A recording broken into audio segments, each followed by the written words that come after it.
چنانچہ پیغمبر کی مشہور حدیث ہے کہ اللہ نے 10 عورتوں کو دنیا میں چنا، چوزن، اور ان 10 عورتوں کو 10 خاصیتیں دے کے چنا. حوا کا انتخاب کیا، ان کو توبہ کی خاصیت دی. یاد رکھیے توبہ کو حوا سے کیوں ریلیٹ کیا؟ غلطی آدم کی تھی، حوا کی غلطی نہیں تھی. بار بار میں اس سے پہلے بھی مجلسوں میں کہہ چکا ہوں. اردو شاعری کہتی ہے کہ حوا کی خطا تھی تو ہم دنیا میں آئے.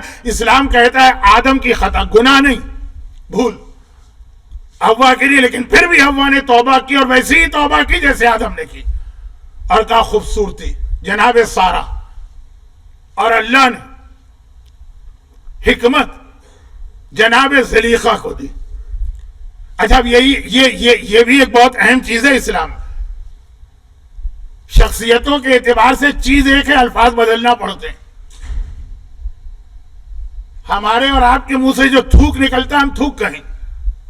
امام معصوم ہے تو لعاب دہن کہنا پڑے گا، تھوک نہیں کہہ سکتے آپ. تو زلیخا جب تک کافرہ تھی قرآن نے کہا تو مکر کر رہی، جب مومنہ ہو گئی امام نے کہا وہ حکمت تھی. رسول اللہ نے حکمت.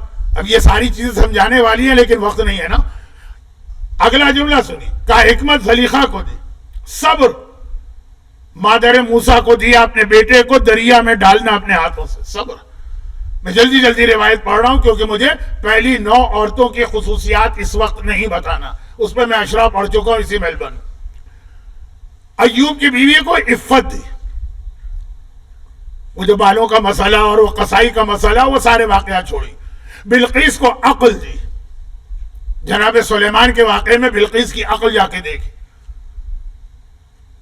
آسیہ کو احترام، ایک حرمت دی، حرمت. مریم کو صفوت دی، ان اللہ اصطفیٰ کی، اللہ نے تمہیں چن لیا ساری کائنات پر. خدیجہ کو رضا دی، جو اللہ کا ہے خدیجہ راضی ہے. اور میری بیٹی زہرا کو علم دیا ہے. فاطمہ کی سب سے بڑی خصوصیت ہے کہ وہ ان کو علم والی فضیلت دی گئی. تبھی امام کا ایک جملہ جس کو پورا نہیں سمجھایا جا سکتا، وقت نہیں.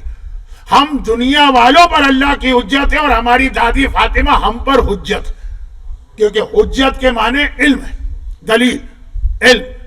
جو امام معصوم کبھی مصحف فاطمہ منگوا کے مسئلہ سناتے ہیں، کبھی علم جفر. آج والا علم جفر نہیں ہے، یہ جعلی علم ہے جو کہتے ہیں کہ ہم جفر کے ماہر ہیں. شہزادی کے پاس علم جفر تھا.